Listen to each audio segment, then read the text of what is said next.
Du nouveau dans votre rubrique famille. Je suis Estelle Djengue, pasteur de l'église Jésus-Christ, roi des nations.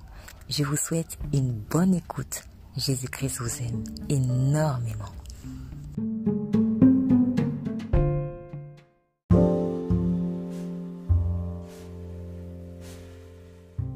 Heureux le mari et père qui craint l'Éternel.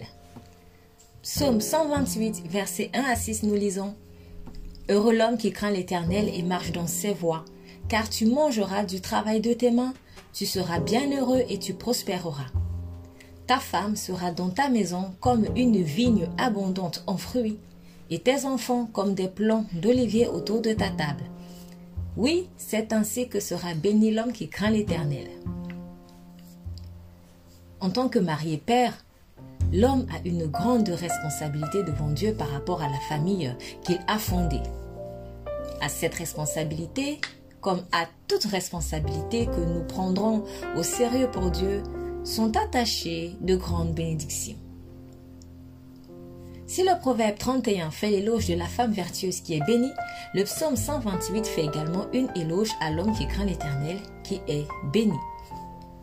Certaines de ces bénédictions sont matérielles. Psaume 128, verset 2, nous lisons: Car tu mangeras du travail de tes mains, tu seras bien heureux et tu prospéreras. Mais d'autres sont directement attachées à la prospérité de son foyer. Ainsi dit, un homme qui respecte Dieu et marche dans la voie qu'il a tracée pour lui, en plus de jouir du fruit de son travail, il verra la bénédiction dans la vie de sa femme et de ses enfants.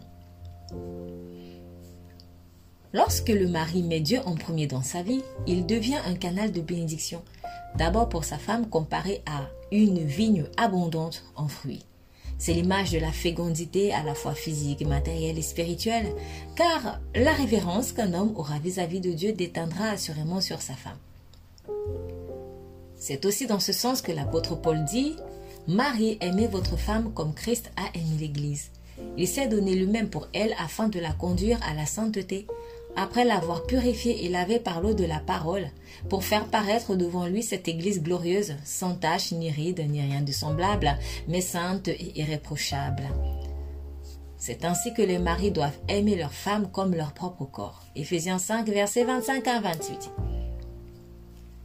L'homme qui craint Dieu communiquera forcément à son épouse la crainte de Dieu. Il voudra tellement qu'elle soit belle en Christ qu'il donnera tout ce qui est en son pouvoir, sa propre vie s'il le faut, pour qu'elle devienne l'épouse sans tache et sans ride de Jésus-Christ, l'époux. Dans ce sens, impossible que la stérilité, quelle qu'en soit la forme, prenne place dans la vie d'une telle femme. Elle ne fera que prospérer, parce que la lumière de Christ, au travers de son mari, l'irradiera. Rebecca, la femme d'Isaac, avait été au bénéfice de cette grâce.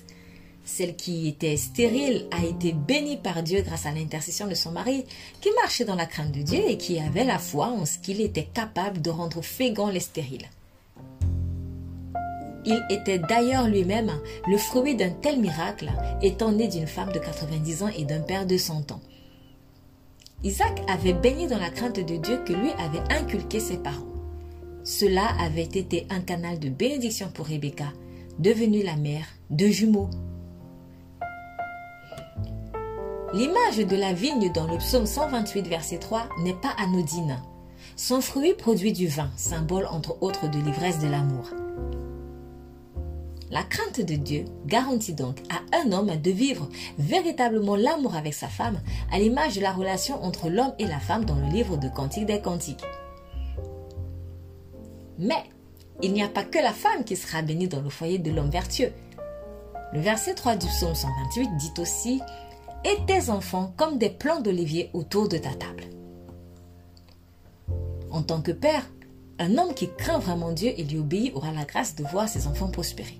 D'ailleurs, le psaume 37, verset 25, déclare: « J'ai été jeune, j'ai vieilli, et je n'ai point vu le juste abandonné, ni sa postérité mendiant son pain. »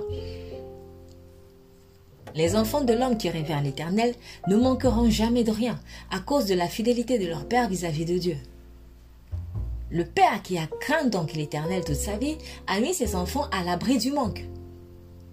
La comparaison de ceux-ci à des jeunes plants d'olivier évoque la force et la puissance.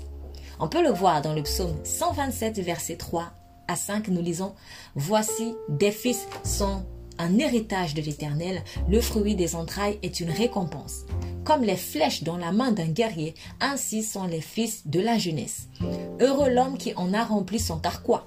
Ils ne seront pas confus quand ils parleront avec des ennemis à la porte. »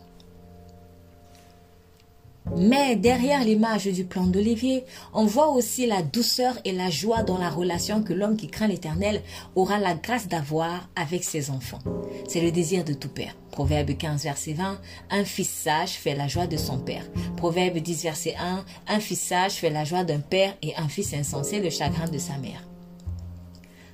Or, le seul moyen d'avoir la sagesse, c'est la crainte de l'Éternel. Psaume 111, verset 10.